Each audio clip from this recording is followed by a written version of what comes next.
تو قرآن میں آیت آئی انی جاعلک للناس اماما، تو حضرت علی کو کب امام اپوائنٹ کیا؟ ہم سے مت پوچھو. سوال یوں ہوگا کہ ہمیں کیسے پتہ چلا کہ، یہی سوال وہاں ہو رہا ہے نا، ہمیں کیسے پتہ چلا کہ ابراہیم کو اللہ نے امام اپوائنٹ کیا؟ قرآن میں آیا اس لیے پتہ چلا، قرآن میں نہ آتا تو ہمیں کیسے پتہ چلتا؟ مثال کے طور کے اوپر. تو اب پوچھنا ہے کہ علی کو کس نے امام اپوائنٹ کیا؟ سب سے پہلے تو کعبے کی دیوار سے پوچھ لو کہ یہ تو کیوں پھٹی جا رہی؟ صلوات بھیجیں محمد علیہ. اگر یہ اللہ کا اپوائنٹ کیا ہوا امام نہیں آ رہا ہے تو کس کے استقبال میں کھلی جا رہی ہے؟ چلو جانے دو اس کو بھی، اس کے اوپر بھی شک سوال اٹھائے جاتے ہیں کہ یہ واقعی ہوا تھا کہ نہیں ہوا تھا. بہت سی باتیں اس کے اوپر بحث کرتے رہتے ہیں. بہت سے لوگ ہے نا، عامت المسلمین میں بہت سے لوگ کہتے ہیں کہ نہیں، علی کے ولادت یہاں نہیں ہوئی تھی، وہاں ہوئی تھی، کہیں ہوئی تھی. چھوڑو، ہم جانتے ہیں کہاں ہوئی تھی اور مانتے رہیں گے آپ چاہے جہاں کہیے. لیکن آپ کو نہیں ماننا مت مانیے، جس کو نہیں ماننا ہے مت مانے، ہمیں کوئی مسئلہ نہیں ہے. اسلام کی دعوت شروع کہاں سے ہوئی، اس میں بھی کوئی اختلاف ہے کیا؟ رسول اللہ نے اسلام کی دعوت کہاں سے شروع کی؟ دعوت ذوالعشیرہ سے. کوئی اختلاف نہیں، کوئی اختلاف کسی تاریخ داں کو نہیں ہے کہ سب سے پہلے اللہ کی طرف دعوت ذوالعشیرہ میں کھلا پلا کے، پتہ نہیں کیوں کھلانا پلانا ہر چیز کے ساتھ لازمی ہو جاتا ہے، کہ کھلا پلا کے رسول اللہ نے پیٹ جب بھر گئے عزیزوں کے تو ان کے سامنے دعوت رکھی اور فرمایا کہ آج کے دن جو میرا سپورٹ کرے گا وہ میرا ولی ہو. ظاہر ہے یہ نہ تو دعوت رسول نے اپنے سے دی ہے بغیر حکم خدا کے، حکم خدا ہے تبھی دعوت دی ہے، حکم خدا ہے تبھی یہ اعلان کیا ہے، اور حکم خدا ہے جو آگے کہنے جا رہے ہیں. تو جو کچھ رسول کا عمل ہو رہا ہے وہ رسول کا عمل نہیں، سند ہے صاف صاف کہ یہ اللہ کا عمل ہے. کہ فرماتے ہیں کہ آج کے دن، اچھا دیکھیے مطلب فیاضی دیکھیے اللہ کی اور رسول کی، کہ بند تو نہیں کیا. سیدھے کہہ دے سکتے تھے کہ میرے بعد فلاں میرا وزیر ہوگا، وصی ہوگا، کسی کی طرف انگلی اٹھا کے کہہ دیتے. کوئی روک تھی؟ بھئی اعلان کر رہے تھے ایک نئے طرز فکر کا، اس میں بتا دیتے کہ میرے بعد میرے ولی اور وزیر یہ ہوں گے. حضرت موسیٰ نے کچھ یوں ہی کیا تھا، ہارون کو میرا وزیر مقرر کر دے. حالانکہ رسول اللہ نے حضرت علی کو وہی تشبیہ دی ہے جو موسیٰ ہارون کو موسیٰ سے تھی اپنے ساتھ حضرت علی کو، لیکن حضرت رسول نے وہ نہیں کہا. رسول نے کہا کہ آج کے دن جو میرا سپورٹ کرے گا وہ میرا ولی ہوگا، میرا وزیر ہوگا، وخلیفتی من بعدی، اور میرے بعد میرا جانشین ہوگا. کسی کو اعتراض ہے؟ نہیں ہے. کھلی دعوت تھی نا بھائی. جن صاحب کا جی چاہتا، کسی نے رسول نے روکا نہیں تھا کسی کو. جن صاحب کا جی چاہتا اٹھتے کہتے کہ ہم سپورٹ کریں گے، وہ اپوائنٹ ہو جاتے. مگر وہ نوشتہ قدرت ہے، وہ ہوگا وہی جو ہونا ہے. تو کھڑا کون ہوا؟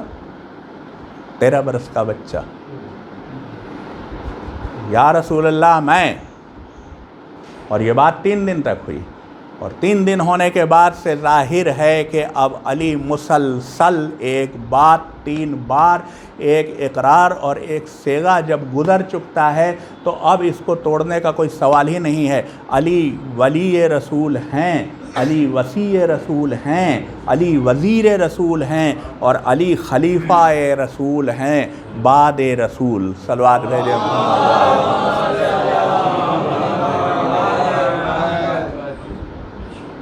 اچھا، یہ اللہ تعالیٰ کو بھی خوب معلوم ہے کہ انسانوں کی یادداشت بڑی کمزور ہوتی ہے، اور پبلک کی تو انتہائی کمزور ہوتی ہے.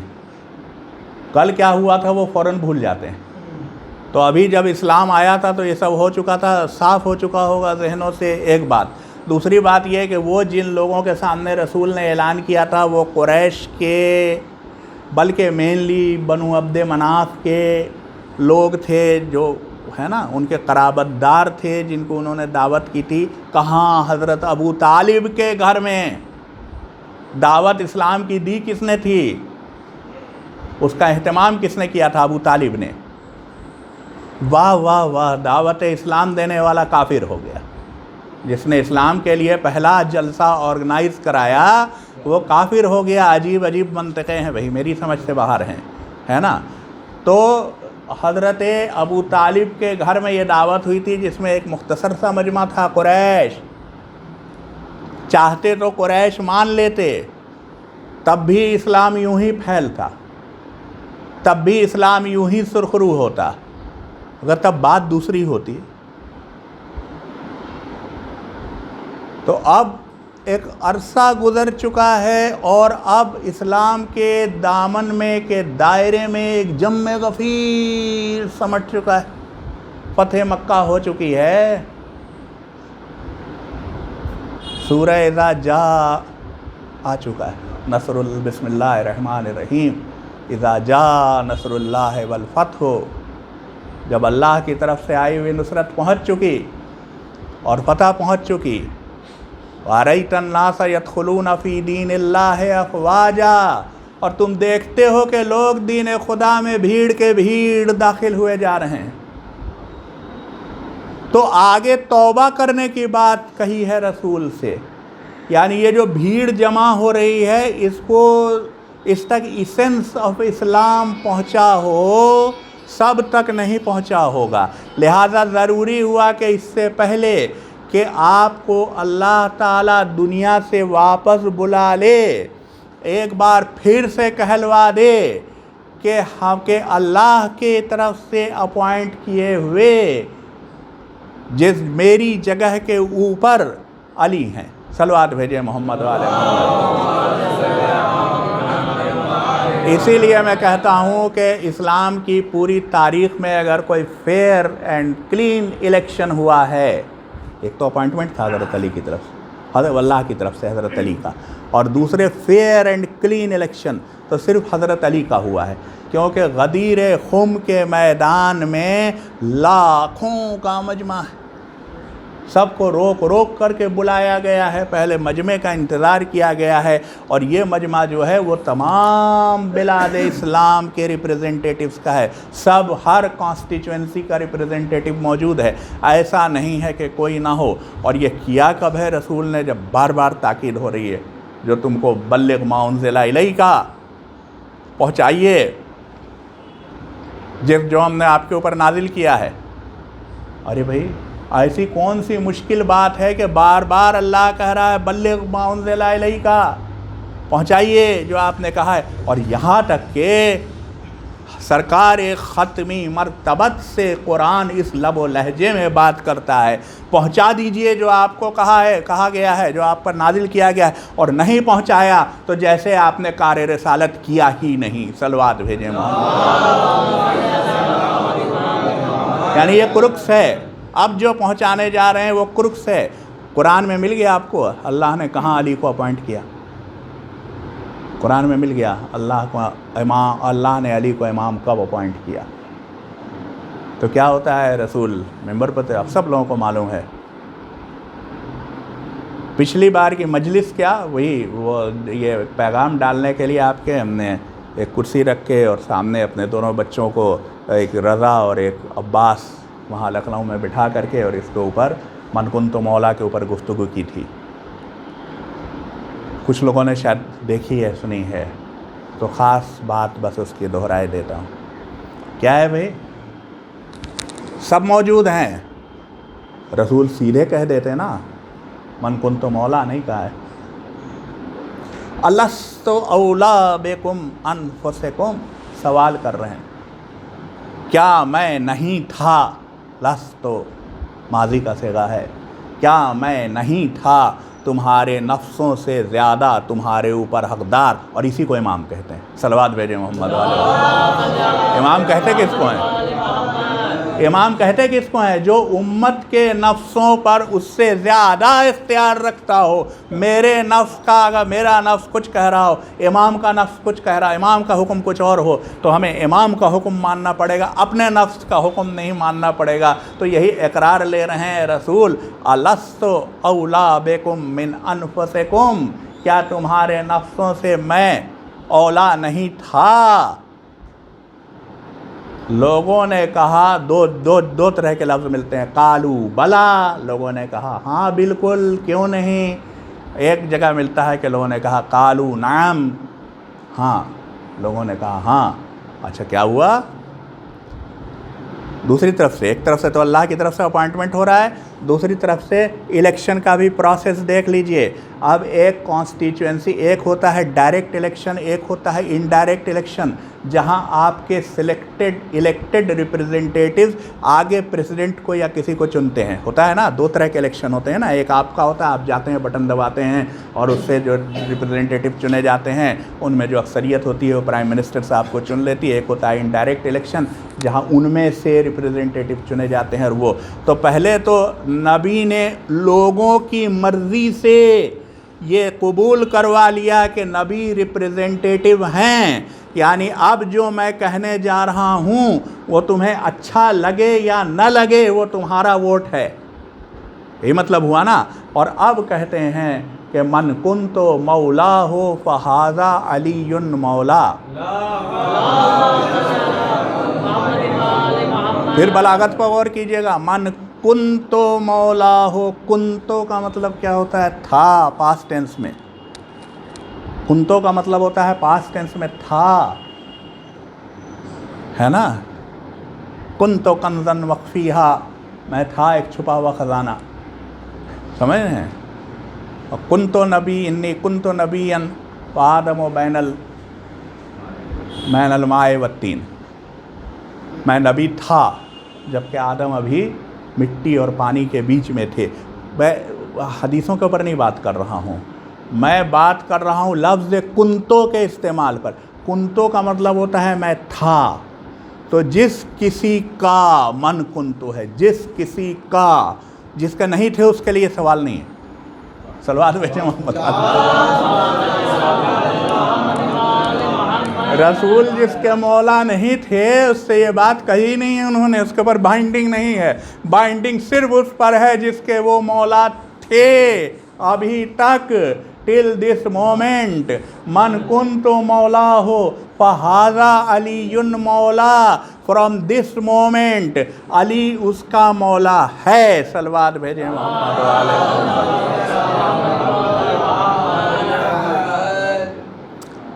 غور سے دیکھیے گا، آپ کو انداز میں charge handing taking over ceremony نہیں دکھائی دے رہی ہے. آؤٹ گوئنگ انکمبینٹ، انکمنگ انکمبینٹ کی پہچان کراتا ہے، اس کو اپنی کرسی پر بٹھا دیتا ہے، خود دوسری کرسی پر بیٹھ جاتا ہے. تو سوائے اس کے کہ رسالت، خود رسول فرما چکے ہیں، سوائے اس کے کہ رسالت ختم ہو چکی رسول کے بعد، تو اب علی صرف امام کہلائیں گے. یہ بھی بات سمجھ لیجئے کہ رسول امام بھی تھے، پیغمبر بھی تھے، ٹھیک ہے نا. علی صرف امام کہلائیں گے، علی نبی اور پیغمبر نہیں کہلائیں گے. وہ سلسلہ جو کلام پاک کی آیتیں آنے کا تھا وہ ختم ہو رہا ہے، منقطع ہو جائے گا. اب وہ آگے ویسے نہیں چلے گا. تو اب علی صرف امام ہوں گے. مگر امام کون ہے؟ منصوص من اللہ، جس کے اوپر اللہ کا اپوائنٹ کیے ہوئے اللہ کی نص ہے کہ یہ امام ہیں. صلوات بھیجیں محمد والے محمد. تو شاید یہ بات واضح ہو گئی ہوگی کہ علی کو اللہ نے کب امام اپوائنٹ کیا. ہو گئی واضح؟ نہیں ہوئی ہے؟ ہو گئی، کسی حد تک ہو گئی کہ علی کو اللہ نے کب امام اپوائنٹ کیا. ہمیں کیسے پتہ چلا؟ مطلب کیا تو ابراہیم کو بھی کیسے کیا، ہمیں کیسے پتہ چلتا؟ ہم کیسے انداز لگا لیتے ہیں کہ علی کو اللہ نے امام اپوائنٹ کیا. تو علی کو اللہ نے اس وقت امام اپوائنٹ کیا. پھر سوال ہوگا حسن کو کس نے اپوائنٹ کیا؟ یہی سوال آیا تھا نا. چونکہ امام منصوص من اللہ، اب جو صرف امام بلکہ للناس امامہ کی خالص شکل اب سے شروع ہو رہی ہے. ابراہیم کے وقت میں ابراہیم نبی بھی تھے، امام بھی تھے، ہے نا. رسول کے وقت میں رسول امام بھی تھے، نبی بھی تھے. لیکن اب جو ہوگا وہ صرف امام ہوگا. تو اللہ تعالیٰ کے لیے ضروری ہے کہ اب سے قیامت تک کے لیے اماموں کی فہرست امام اول تک پہنچا دی ہو. کیسے پہنچی؟ یہ ایسے راز ہیں سربستہ جن کے بارے میں ہم سے سوال نہ کیجئے. ممکن ہے رسول نے پہنچائی ہو، ممکن ہے اللہ نے کسی بھی طریقے سے پہنچائی ہو، مجھے نہیں پتہ، لیکن پہنچا دی۔ اور علی خود سے حسن کو اپوائنٹ کر رہے ہیں امام حسن علیہ السلام کو صلوات بھیجے محمد۔ پھر سلسلہ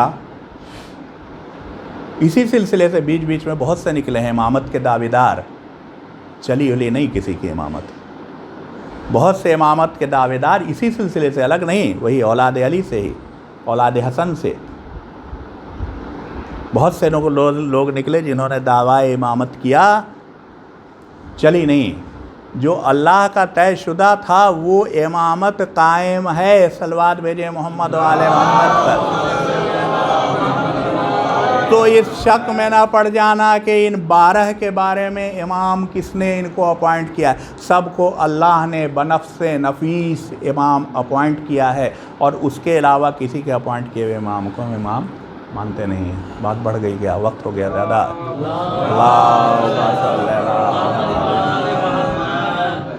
ایک چھوٹی سی بات عرض کر دیتا ہوں، اس لیے پچھلے سال کی مجلس سب نے نہیں دیکھی ہوگی، پچھلے سال کی تقریر، تو سب لوگوں کے لیے عرض کر دوں کہ بڑا جھگڑا ہے اس روایت کو کہ ہاں غدیر خم میں ایسا ہوا تھا، شاید ہی کوئی ہو مورخ اسلام کا جو کہتا ہو کہ نہیں ہوا تھا، کوئی میری نظر سے نہیں گزرا، سب کہتے ہیں ہاں ہوا تو تھا، مگر رسول نے یہ تھوڑی کہا تھا کہ وہ میرے بعد جو ہیں وہ میری جگہ پر میرے جانشین ہو جائیں گے، انہوں نے تو کہا تھا کہ جس کا میں مولا تھا اس کے علی مولا ہیں، اور مولا کے تو بہت سارے مطلب ہوتے ہیں، مولا کا مطلب حاکم ہوتا ہے، مولا کا مطلب غلام ہوتا ہے، مولا کا مطلب قرض دینے والا ہوتا ہے، مولا کا مطلب قرض لینے والا ہوتا ہے، مولا کا مطلب عطا کرنے، اور مزے کی بات یہ ہے کہ مولا کے جو مطلب ہیں وہ صرف یہ نہیں کہ بہت سارے ہیں، بہت سارے مطلب تو بہت سے الفاظ کے ہوتے ہیں، الٹے مطلب ہیں، دیکھ رہے ہیں نا آپ، مولا کا مطلب حاکم بھی، مولا کا مطلب غلام بھی،